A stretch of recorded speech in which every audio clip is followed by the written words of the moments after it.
일하시느라고 아침 못 드시고 오신 분들이 많이 계실 텐데 식사하신 분들은 오늘 무슨 음식 드셨나요? 예, 제가 자랑하려고 물어봅니다. 저는 뭘 먹었을까요? 저는 아침에 소고기, 계란, 장조림을 먹었습니다. 못 드신 분들한테 되게 죄송한데 제가 말씀을 전하기 위해서 이야기를 하니까요. 잘 한번 들어보십시오. 소고기, 계란, 장조림을 먹었는데요. 요즘 그 퀴즈 하나 내겠습니다. 무슬림들, 이슬람교를 믿는 무슬림들이 먹는 음식을 뭐라고 부르죠? 할랄 푸드라고 부르죠. 할랄. 그 뜻이 허용된 것만 먹는다는 뜻으로 허용된 것이란 뜻인데, 그러면 유대교를 믿는 유대인들이 먹는 음식을 뭐라고 부를까요? 코르셔라고 부릅니다. 이 사진에 보면 나오죠. 유대인들이 먹는 음식을 코르셔, 무슬림들이 먹는 음식을 할랄이라고 부르는데요. 이스라엘뿐만 아니라 특히 크로고, 제가 사용하는 크로고에는 저는 못 봤지만 크로고에 가면 유대인들을 위한 코르셔 음식 부스가 따로 있다고 해요. 그래서 어떤 음식들에 보면 거기에 라벨이 코르셔라고 붙어 있는데, 이 유대인들이 먹는 이 코르셔 음식이 무엇인가 하면 우리가 금요일부터 지금 묵상하는 레위기 말씀 그리고 신명기 말씀에 근거해서 고기, 생선 아니면 음식들을 준비한 음식이 바로 코르셔라고 합니다. 우리가 금요일부터 레위기 11장 말씀을 보면서 굽이 하나인 음식을 먹지 말고 갈라진 음식만 먹어야 된다. 되새김질하지 않는 짐승을 먹으면 안 되고 되새김질하는 짐승을 먹어야 된다. 바닷속에 사는 음식 중에서 생물 중에서는 비늘이 있는 것, 그리고 지느러미가 있는 것, 이런 것들을 먹어야 된다. 이런 기준에 맞춘 음식이 코르셔예요. 거기에다가 또 염소의 새끼는 어미의 젖과 함께 삶아서 먹으면 안 된다. 이런 말씀, 신명기 말씀을 근거로 그것을 확대해서 고기하고 우유를 같이 먹잖아요. 고기하고 계란을 같이 먹잖아요. 제가 아침에 뭘 먹었어요? 소고기, 계란, 장조림을 먹었잖아요. 이거는 이제 코르셔 율법에 보면 저는 이제 그 법을 어기는 거죠. 음식 정결법을 어긴 게 되는 거죠. 그래서 이 사람들이 아침에는 주로 우유나 계란 종류를 먹으면 고기는 절대로 안 먹고요. 저녁에는 고기 종류로 주로 식사를 하면 유제품, 우유나 계란 종류는 전혀 먹지 않음으로써 유대인들이 이 코르셔를 지킨다고 합니다. 우리가 이제 11장 금요일부터 묵상하고 있는 레위기 말씀이 이제 15장까지 전체가 음식에 관한 정결법, 산모에 관한 정결법, 그래서 정결에 관한 규례가 11장부터 15장까지 계속 이제 진행이 됩니다. 특별히 11장 금요일, 토요일, 오늘까지 어제까지 묵상하는 11장은 유대인들이 코르셔라고 있는데 코셔르 음식 정결법에 관하여 말씀을 하고 있어요. 그래서 우리가 이 코셔르 음식에 대해서 이 정결법에 대해서 큐티 묵상을 하면서 이 레위기 말씀이 하나님의 말씀인데, 성경 말씀인데, 그러면 우리는 이 말씀을 어떻게 이해할까? 어떻게 우리의 삶에 적용해야 될까? 고민이 되잖아요. 되새김질을 못하는 돼지를 먹지 말라 그랬는데 우리가 더 이상 돼지고기를, 삼겹살을 내가 사랑하는 삼겹살을 먹으면 안 될까요? 바다 생물 중에 비늘이 없는 생물을 먹지 말라 그랬는데 제가 최애 수중 생물 중에 오징어가 있습니다. 오징어가 비늘이 없어요. 먹으면 안 되는데 어떡하죠? 그 중에서도 이 삼겹살과 오징어의 만남, 오삼불고기, 너무 좋지 않습니까? 근데 이거를 더 이상 식탁에 올릴 수 없다. 그럴까요? 이런 우리의 궁금증이 있는데 이 궁금증, 질문에 대한 답이 바로 오늘 우리가 읽은 본문 44절, 45절에 담겨 있습니다. 오늘 이 본문 44절, 45절은 정결법뿐만 아니라 율법, 특히 레위기 전체에 관한 하나님이 주시는 주제의 말씀이 담겨 있어요. 그래서 오늘 말씀에 보니까 하나님께서 내가 거룩하니 너희도 거룩하게 되어야 한다. 이걸 요구하시는 거죠. 내가 거룩하니 너희도 거룩해야 된다. 그분의 백성에게 이거를 요구하고 있습니다.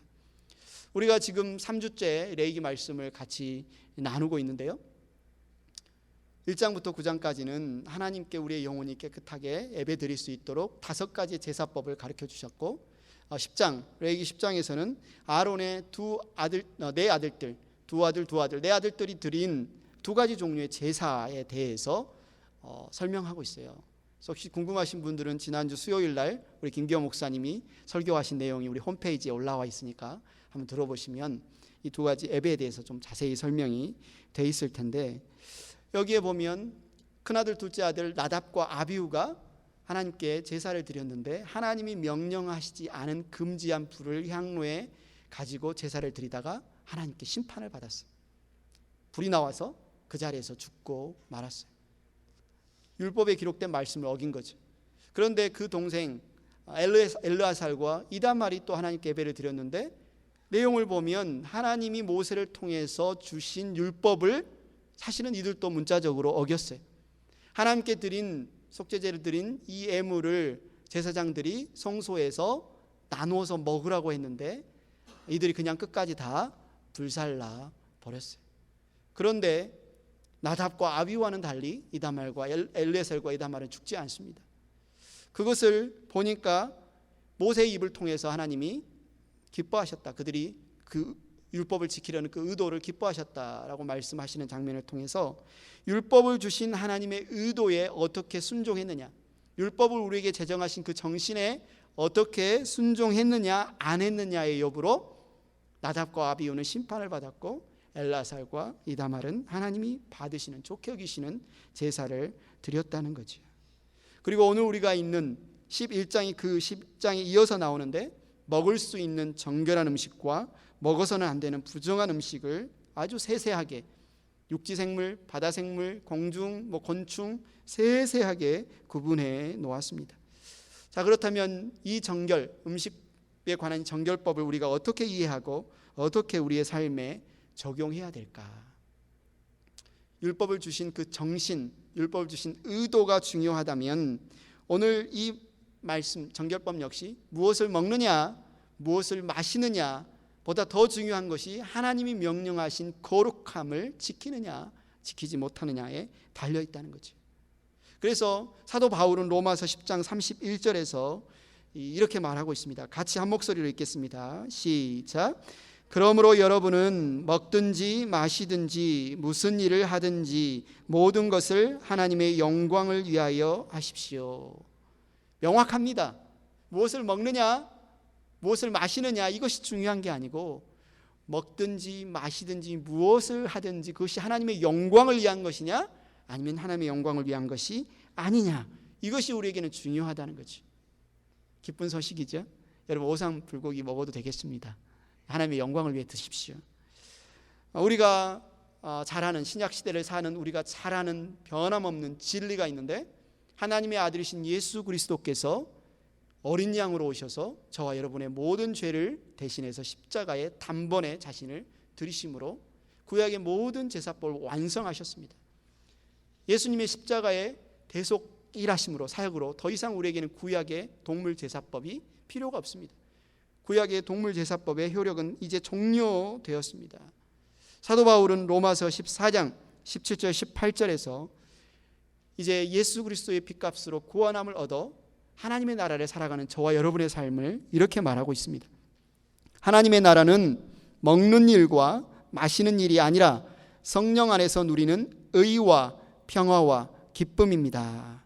그리스도를 이렇게 섬기는 사람은 하나님을 기쁘게 해드리고 사람에게도 인정을 받습니다. 우리가 좀 전에 찬양을 통해서 드렸죠. 의와 기쁨이 되기를 원한다고. 우리는 예수 그리스도를 믿음으로 하나님의 나라를 살아가는 사람이 되었습니다. 우리가 살아가는 이 하나님의 나라는 어떤 굽이 있는 음식, 되새김질하는 동물 이런 걸 먹느냐 안 먹느냐 여기에 달려있지 않고 성령 안에서 누리는 의와 평화와 기쁨에 달려있다는 거죠. 그래서 사도 바울은 디모데전서 4장 4절에서 우리에게 이렇게 말합니다. 하나님께서 지으신 것은 모두 다 좋은 것이요 감사하는 마음으로 받으면 버릴 것이 하나도 없습니다. 그래서 이제 우리가 레위기 말씀을 진지하게 묵상했으니까 우리도 이 코셔 음식을 먹어야 되겠다, 이렇게 우리가 하지 않아도 된다는 거죠. 중요한 것은 이 음식을 무엇을 먹느냐 안 먹느냐가 아니라 이제 제사는 신약 우리 예수 그리스도의 십자가의 사역을 통해서 우리에게는 이 예배로 대체되었습니다. 그래서 우리가 제사해 주셨던 하나님의 그 정신, 의도, 거룩함으로 하나님을 예배하라, 하나님을 기뻐하라. 그것을 우리의 예배에서 얼마나 실천하느냐, 우리 예배에서 얼마나 하나님의 뜻에 순종하느냐가 중요하다는 거죠. 그래서 오늘 말씀을 보면 하나님의 그 뜻이 무엇인가, 우리를 향한 하나님의 백성을 향한 하나님의 뜻이 무엇인가를 명확하게 이야기하고 있는데, 하나님은 우리에게, 하나님이 거룩하시기 때문에 우리도 거룩하게 되어야 한다고 명령하고 있습니다. 제가 레위기에서 세번역 성경에서 이 거룩이란 단어를 한번 검색을 해봤어요. 그랬더니 92번, 92회가 등장합니다. 그만큼 레위기 전체에 있어서 이 거룩이라는 주제가 아주 중요한 중심 주제이고, 하나님 앞에 나온 모든 백성들에게 있어서도 바로 거룩은 핵심이라는 말입니다. 주님이 저와 여러분에게 말씀하십니다. 내가 거룩하니 너희도 거룩하게 되어야 한다.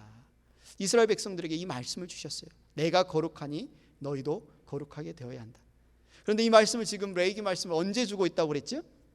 이스라엘 백성이 이집트에서 노예 생활에서 구원받아서 시내산에서 모세를 통하여 하나님이 율법을 주시고, 또 그 율법을 주신 하나님, 그분과 날마다 만나고 교제할 수 있도록 하나님을 만나는 미팅 텐트, 성막, 회막에 관한 구체적인 가르침을 주셔서 그것을 다 완성한 이후에 이스라엘 진 한가운데 있는 성막에 하나님의 영광이 충만하게 임재한 그 상황 가운데서 하나님 모세에게 지금 이 레위기 말씀을 주셨다고 했죠.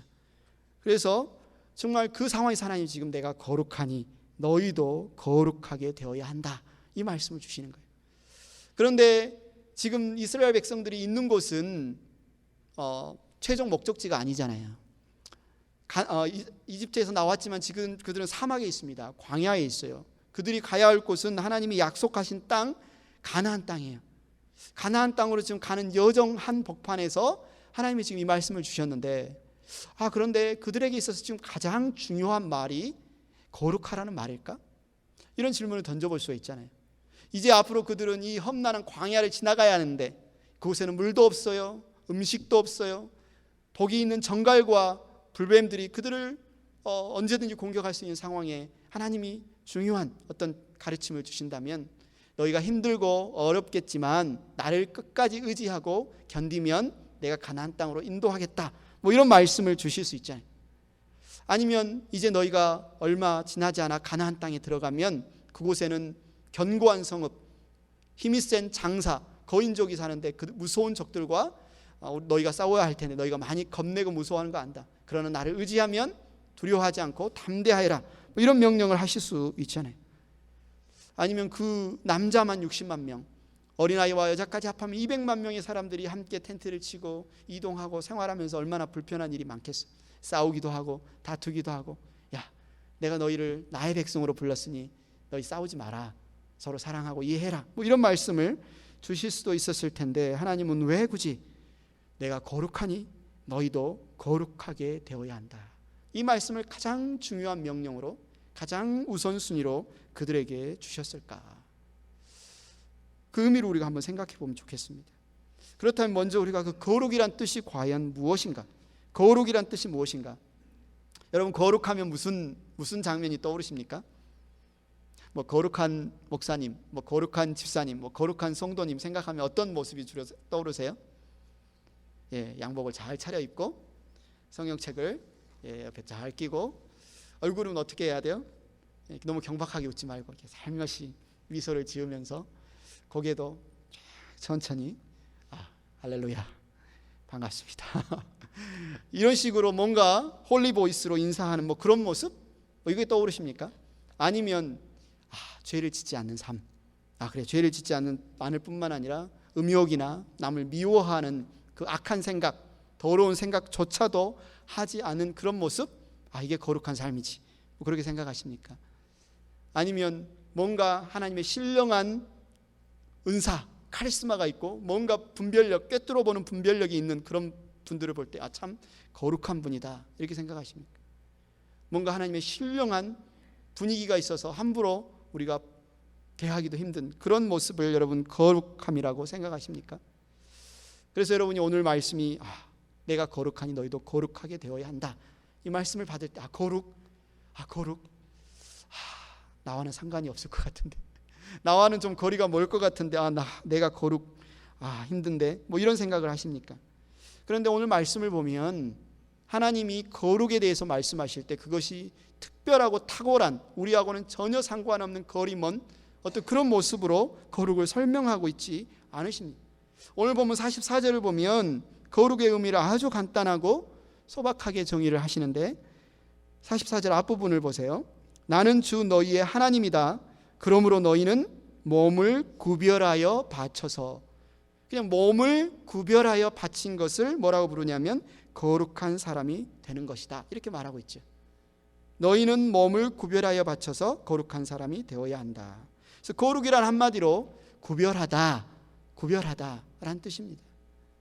어떤 것을 다른 것과 따로 떼어 놓아서 구별하는 것, 이것이 거룩이에요. 좀 더 우리가 설명하면 하나님의 목적을 위해서 하나님이 따로 떼어 놓고 구별하는 것, 이것이 거룩이라는 거죠. 44절 말씀을 이 의미로 좀 풀어서 설명해 보면, 부정한 음식에서 너희 몸을 따로 떼어 놓아라, 즉 구별하라. 그러면 너희 몸이 구별되어서 너희가 거룩하게 된다, 이런 말씀이라는 거죠. 거룩이라는 것은 하나님의 목적을 위해서 하나님 따로 떼어서 구별하는 것이구나. 하나님이 거룩하시다, 이런 말씀 우리가 많이 하는데요. 거룩하신 하나님, 하나님이 거룩하시다는 뜻은 무슨 뜻일까요? 하나님이 이 세상, 이 우주의 그 어떤 것과도 같지 않다, 다르다, 그 모든 것과 구별된 분이시다, 이것이 바로 하나님이 거룩하시다는 뜻입니다. 하나님은 그 영적인 어떤 존재, 천사나 악마와도 다릅니다. 이 세상 사람들이 믿고 섬기는 어떤 신들, 그 모든 것과도 비교될 수가 없습니다. 하나님의 지혜와 능력은 무궁무진하고 그 차원은 이 세상 그 무엇과도 다릅니다. 완전합니다. 티끌만큼의 더러움이나 추한 것과 단 한순간도 공존하지 않으시는 분이 하나님이십니다. 하나님은 진실하고 선하고 아름다움 그 자체가 바로 하나님이세요. 하나님은 그 무엇에도 의존하지 않으시며, 하나님은 그 무엇에도 영향을 받지 않으시고 영원히 스스로 존재하시는 유일한 분, 이 세상 그 무엇과도 다르신 분, 그분이 바로 거룩하신 하나님. 다른 것과 완전히 구별되었기에 우리는 하나님을 거룩하신 분이다 라고 말합니다. 이 거룩하신 분이, 구별되신 분이 우리에게 뭐라고 명령하는 거예요? 내가 거룩하니 너희도 거룩해져야 한다. 무슨 말이에요? 우리가 하나님께서 우리를 구별한 백성이기 때문에, 따로 떼어놓은 백성이기 때문에 우리가 이 세상을 살아가지만 이 세상 사람들과는 구별된 삶을 살아야 된다. 그들과 같지 않은 삶을 살아야 된다. 그들과 다른 삶을 살아야 된다. 이것이 바로 우리가 거룩해져야 한다라는 뜻이죠. 그러면 한번 우리의 삶을 돌아볼까요? 여러분 하나님 백성 맞으시죠? 우리 주 예수 그리스도를 믿는 것 맞으시죠? 그렇다면 여러분 믿지 않는 사람과 어떻게 다릅니까? 여러분 예수님을 믿기 이전과 믿은 이후에 여러분 삶이 어떻게 달라졌어요? 한번 생각해 보십시오. 내가 믿지 않는 사람과 어떻게 다른가? 내가 예수님을 믿기 이전과 이후에 어떻게 달라졌는가? 어떤 분은 그렇게 생각할 수 있어요. 나 참 죄인인데, 나 참 연약한데, 아직도 늘 연약해서 늘 넘어지고 뭔가 달라진 게 없는 것 같은데. 여러분 그러나 한번 단순하게 생각을 해 보십시오. 좌우를 한번 보실까요? 좌우를 한번 보시면서 지금 누가 보입니까? 뭐가 보이죠 우리가? 가장 달라진 게 뭐예요? 우리가 이 주일날 시간을 구별해서 이 자리에 우리의 하나님 아버지께 모여서 예배를 드리고 있는 것. 우리 예수님을 믿기 이전에는 상상도 못할 일이죠. 믿지 않는 사람들이 가장 싫어하는 게 뭐예요? 교회 가는 거 아닙니까? 믿지 않는 사람들이 가장 싫어하는 게 교회 가는 건데 더 싫어하는 게 있어요. 그게 뭐죠? 교회 가서 목사 설교 듣는 것. 지루하고 따분하기, 이해되지 않는 그 시간에 앉아있는 걸 가장 싫어합니다. 그래서 뭔가 듣기 싫은 잔소리 뭐 이런 거 들을 때 뭐라고 이야기해요? 아유, 설교하고 있네. 아유, 설교 좀 그만해라. 뭐 이렇게 말할 정도로 믿지 않는 사람이 하나님께 예배 드린다는 것, 믿지 않는 사람이 어떤 사모함을 가지고 하나님의 말씀을 듣는다는 것은 사실은 불가능에 가깝습니다. 그런데 저와 여러분은 지금 이 시간을 따로 떼어서 구별해서 하나님께 예배를 드리고 있습니다. 뿐만 아니라 오늘 하나님께서 주신 나름대로 지루한 말씀에 속한 레위기 말씀을 두 눈이 초롱초롱 지금 듣고 계십니다. 사모함을 가지고 듣고 계십니다. 이것이 바로 우리가 예수님을 믿고 달라진 점이에요. 이것이 예수님을 믿고 우리가 지금 구별된 점이에요. 이것이 바로 우리가 거룩해졌다는 증거입니다. 그래서 우리가 지금 이 시간에 하나님을 찬양하고 하나님께 기도하고 예배드림으로써 우리는 구별되었어요. 우리는 지금 거룩해졌어요. 우리는 왜 하나님께 예배를 드립니까? 하나님이 살아계신 분임을 믿기 때문에 그렇습니다. 하나님이 살아계신 창조주 구원자일 뿐만 아니라 우리 안고 일어섬을 아시고 우리의 상황과 형편을 아시고 우리를 도우시고 지키시고 우리를 다스리시고 통치하시는, 우리를 가장 선한 길로 인도하시는 좋으신 분인 것을 믿기에 우리는 하나님께 감사하며 이 예배를 드리고 있습니다.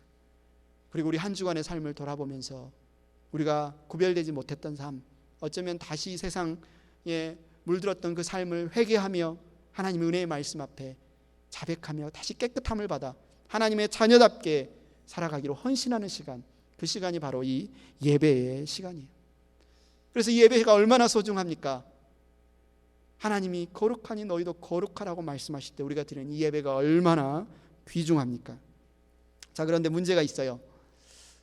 거룩하라고 명령하신 오늘 말씀이 하나님의 예배에 관한, 주일날 드린 예배에 관한 말씀으로 주신 규정이라면 얼마나 좋았을까요? 그러면 여러분이 어떻게 하면 돼요? 아, 주일날 거룩하게 예배만 드리면 되는구나, 이렇게 적용하면 되잖아요. 그런데 오늘 말씀을 어느 말씀에 붙여서 주고 계십니까? 제가 말씀을 시작할 때 장황하게 설명한 것처럼 음식 정결법에 관련해서 우리가 밥을 몇 번 먹어요? 요즘은 2번씩 드시는 분도 있고 뭐 1번씩 드시는 분도 있지만 적어도 1번 이상 먹고 많이는 3번씩 먹잖아요.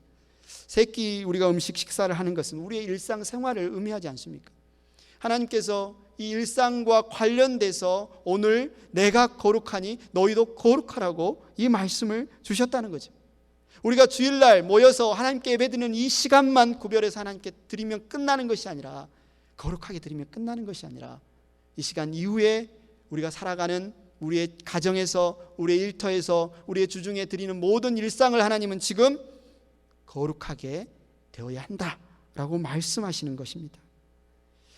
이 말씀을 들으니까 거룩이란 단어를 들어도 부담스러운데 모든 일상을 다 거룩하게 살아야 한다고 하니까 여러분 더 부담스러우시죠?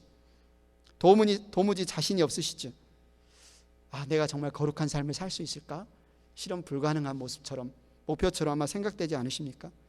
지난 한 주간의 모습만 돌아봐도 내가 짜증냈었는데, 내가 불평했었는데, 내가 믿지 않는 사람들 앞에서 믿는 사람답게 본이 되지 못하는 삶을 살았었는데 내가 어떻게 거룩한 삶을 살 수 있을까? 그래서 우리가 주일날 나와서 하나님 앞에 기도할 때, 하나님, 제가 거룩한 삶을 살기를 원합니다 라고 기도하기보다 주님의 십자가의 보혈로 한 주간 지은 죄를 용서해 주십시오, 이렇게 기도하는 게 더 흔하지 않습니까? 그렇다면 우리가 이 일상생활에서 거룩한 삶을 살려면, 거룩해지려면 우리가 어떻게 해야 할까? 어떻게 해야 할까? 그런데 다시 거룩의 시작이 어디에서부터 시작되었는지 돌아가 보면 그것이 바로 우리가 주일날 하나님께 예배드리는 것이 이 세상 사람들과 구별된 그 첫 시작인 것을 우리가 나눴습니다. 그래서 이 주중에 거룩한 생활 역시 그 시작은 첫날 드리는 이 예배, 주일에 드리는 이 예배에서부터 우리의 거룩이 시작된 것을 알 수가 있어요. 그래서 주일 예배를 거룩하게 드리면 우리의 주중생활, 일상생활의 거룩한 삶은 아주 첫 단추를 잘 꿰는 겁니다. 그런데 우리가 오해하지 말아야 할 것은 우리가 주일 예배에 참석해서 예배 드리면 우리의 예배가 그냥 거룩하게 드려지는가? 그건 아니라는 거죠. 그냥 우리가 주일날 이 자리에 와서 예배를 드렸다고 해서 그 예배가 그냥 하나님께 거룩하게 드려진다면 레위기 10장에서 하나님은 왜 나답과 아비후의 예배와 엘르야살과 이다말의 두 예배를 비교하고 대조해서 우리에게 경고의 말씀을 하셨을까요? 왜 구별해서 거룩하게 드려야 할, 하나님의 말씀대로 드려야 할 예배에 대해서 아주 신중하게 우리에게 강조하셨을까요? 그냥 드린다고 예배가 거룩한 것이 아니라 우리가 거룩하게 드려야 예배가 거룩해진다는 사실이죠. 십계명 보면 안식일에 관한 규정에만 너희가 안식일을 거룩하게 지키라 라는 말씀이 나옵니다. 이 십계명에 나오는 이 안식일을 거룩하게 지키라는 말씀의 그 시초를 찾아가 보면 하나님께서 6일 동안 천지 만물을 창조하시고 일곱째 날 안식하셨던 그 날에서부터 시작을 하죠. 창세기 2장 3절을 우리가 같이 한번 읽어보도록 하겠습니다. 시작. 이튿날에 하나님이 창조하시던 모든 일에서 손을 떼고 쉬셨으므로 하나님은 그날을 복되게 하시고 거룩하게 하셨다. 우리가 안식일 하면 안식일을 거룩하게 지키며 하나님이 복을 주신다, 이런 말씀이 있을 것 같은데, 이 말씀에는 사람 이야기는 안 나오고 하나님이 그 날을 복되게 하시고 거룩하게 하셨다, 이렇게 말씀하시네요. 그날이 이렛날, 일곱째 날인데 하나님이 그 날을 구별하셨기 때문에 그 구별된 날은 거룩하고, 거룩하기 때문에 그 날이 복되다, 이렇게 하나님이 지금 말씀하고 있습니다. 하나님이 그냥 단순히 구별하셨는데 어떻게 그 날이 복된 날이 될 수 있을까? 그 날에 대한 설명을 앞부분에서 합니다. 이렛날에 하나님이 창조하시던 모든 일에서 손을 떼고 쉬셨으므로, 이런 표현이 들어요. 이거를 다른 성경 번역에서는 안식하셨으므로 이렇게 나오죠. 안식하셨으므로, 손을 떼고 쉬셨으므로. 그럼 하나님께서 이 일곱째 날은 아무 일도 하지 않으셨다는 말일까요? 아무 일도 하지 않으셨다는 말로 하나님이 손을 떼고 쉬셨다라고 지금 표현하는 것일까요? 하나님이 손을 떼면 어떻게 되는지 아세요? 하나님이 이 온 지구를 붙들고 계시는, 지탱하고 계시는, 운행하고 계시는, 온 우주를 운행하고 계시는 그분의 보호하심과 그분의 지탱하심에 손을 떼면 어떤 일이 일어나는 줄 아세요? 죽어요. 다 죽습니다. 태양과 지구의 이 정확한 간격 때문에 우리가 지금 살아있어요. 태양과 지구가 조금이라도 가까워지면 어떻게 될까요? 불타버립니다. 지구가. 태양과 지구가 조금이라도 멀어지면 어떻게 될까요? 얼어버리겠죠. 하나님이 붙들고 계시기 때문에 지금 저와 여러분이 살아있는 거예요. 하나님이 일하고 계세요. 그렇다면 여기에서 말하는 하나님이 모든 일에서 손을 떼고 쉬셨다는 표현은 무슨 뜻일까요? 하나님이 계획하시고 하나님이 의도하셨던 창조 과업을 완전히 다 이루셨다라는 뜻이죠. 하나님이 의도하신 대로, 하나님이 계획하신 대로 모든 창조의 역사, 과업을 다 마치셨다. 하나님께서 만물을 창조하실 때마다 뭐라고 말합니까? 참 좋다. 참 좋다. 그리고 마지막 날 인간을 지으시고 뭐라고 하십니까? 보기에 참 좋다. 하나님이 인간을 보시고 만물을 보시며 참 좋아하시는데 일곱째 날 인간에게는 그날이 무슨 날이에요? 이 땅에 태어난 첫날이잖아요. 처음으로 맞는 날이잖아요. 태어나서 처음으로 맞는 날이. 그날이 뭐라고 합니까? 하나님께 감사와 찬양과 경배와 영광을 올려드리니까 하나님이 인간들이 드리는 찬양과 경배와 감사를 받으시면서 쉬셨다는 거예요. 안식하셨다는 거예요. 기뻐하셨다는 거예요. 거꾸로 말하면 인간은 언제 쉬어요? 언제 안식해요? 하나님과 교제하면서, 하나님께 찬양을 드리면서, 하나님께 예배를 드리면서, 그것이 인간에게는 참된 쉼과 안식이 된다는 말입니다. 생각해 보십시오. 아담과 하와는 지음받고 첫날 그들이 한 것이 바로 하나님을 예배하는 일이었어요. 하나님을 찬양하는 일이었어요. 그리고 맞는 그 다음 일상에서 에덴 동산을 위임받아서 생육하고 번성하고 관리하고 다스리고 통치하라는 그 명령을 위임받아서 열심히 일상에서 거룩한 삶을 살아냈습니다. 아담과 하와는 하나님을 어떻게 예배했습니까? 하나님 명령하셨죠. 동산의 모든 실과는 먹을 수 있지만 한 중앙에 있는 선악을 알게 하는 나무의 실과는 먹지 말라. 무엇을 의미합니까? 하나님이 창조주이시다. 하나님이 이 모든 인간과 모든 피조물의 주인이시다. 구별해 놓으신 거예요. 아담과 하와는 그 구별됨을 인정하고, 그렇습니다. 하나님이 주인이십니다. 하나님이 창조주이십니다. 그 선악과를 먹지 않음으로 말미암아 하나님을 거룩하게 하나님께 예배를 드렸어요. 하나님께 거룩하게 영광을 드렸습니다. 지금 우리가 주일 예배를 드리러 이 자리에 모여 있는데, 우리가 이 예배 시간에 그렇습니다. 하나님이 나의 하나님이십니다. 그렇습니다. 내가 하나님의 것입니다. 이 믿음의 고백을 하면서 순전하게 하나님과 교제하고 하나님께 감사하고 하나님께 찬양할 때 이 예배가 하나님께 거룩하게 구별되게 드려지는 예배가 될 수 있다는 거죠. 그렇게 우리가 예배에 성공할 때 우리의 일상에서 우리는 또한 거룩한 삶을 살아갈 수가 있습니다.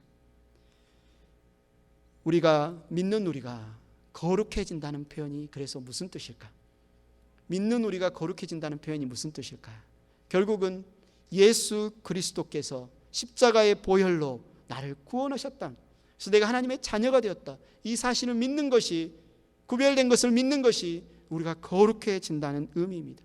예수 그리스도의 십자가 안에서 나는 더 이상의 정죄함도 없고 심판도 없고 예수님의 부활처럼 나도 부활하여 영생을 살게 될 것을 아는 것이 거룩해지는 것입니다.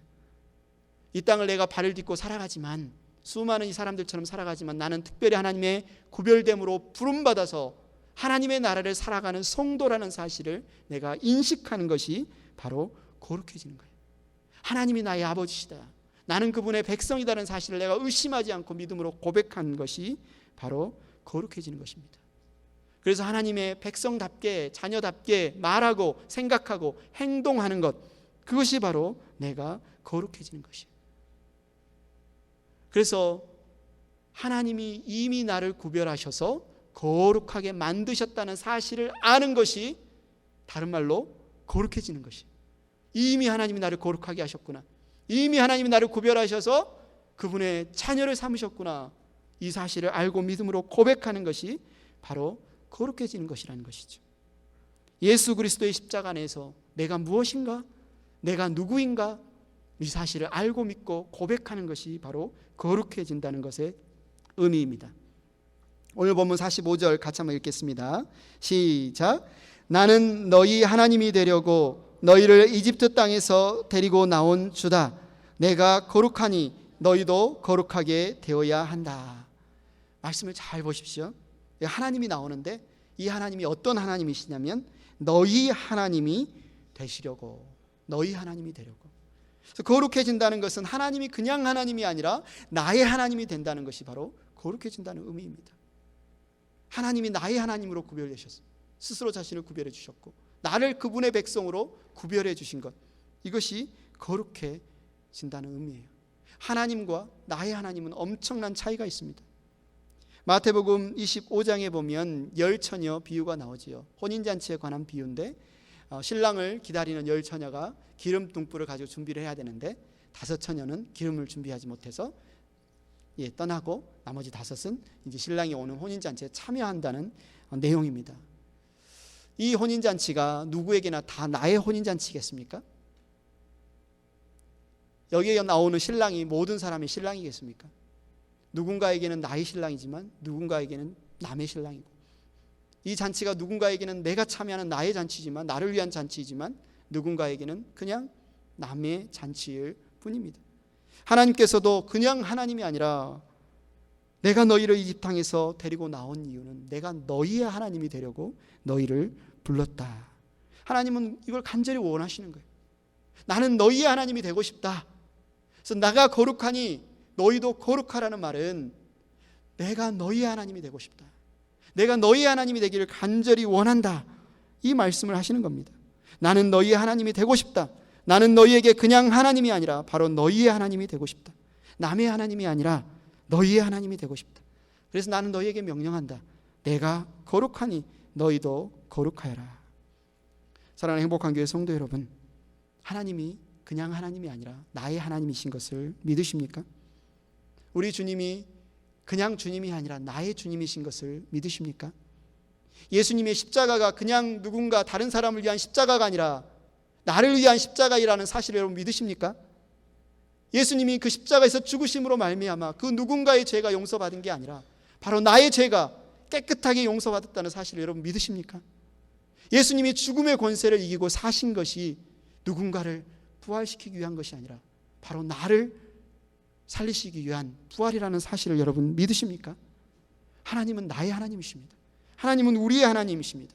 예수님의 십자가는 나의 십자가고 예수님의 부활은 나의 부활입니다. 우리 하나님께서 오늘 그냥 하나님이 아니라 너희의 하나님, 나의 하나님이 되기를 간절히 원하고 계십니다. 그래서 내가 거룩하니 너희도 거룩하라 라고 명령하십니다. 우리는 잘 알고 있습니다. 우리가 아무리 노력하고 우리가 아무리 거룩해지려고 최선을 다해도 거룩함의 표본이 되신 우리 예수님과 같이 변화할 수는 없습니다. 아마 죽을 때까지 힘들 수도 있습니다. 그러나 하나님은 나답과 아비후가 드린 제사, 엘르아살과 이다말이 드린 제사를 통해서 우리에게 보여주신 것처럼 그 하나님의 의도, 하나님의 그 마음을 우리가 알고 우리가 최선을 그냥 다할 때 우리의 중심을 보신다. 우리의 그 중심을 보신다. 그래서 하나님 앞에 하나님이 나의 하나님이 되기를 간절히 원하고 사모하고 하나님 되심을 믿음으로 고백하면서 내가 하나님의 백성, 하나님의 소유됨을 인정함으로 나를 구별하여 거룩하게 살기를 원할 때 하나님이 그 삶을 받으신다는 거예요. 하나님이 그 삶을 기뻐 받으시는 줄로 여러분 믿으시기 바랍니다. 여러분 지금 거룩하십니까? 아멘. 여러분 이미 거룩하게 되셨습니까? 아멘. 여러분 거룩한 예배를 드리기를 원하십니까? 아멘.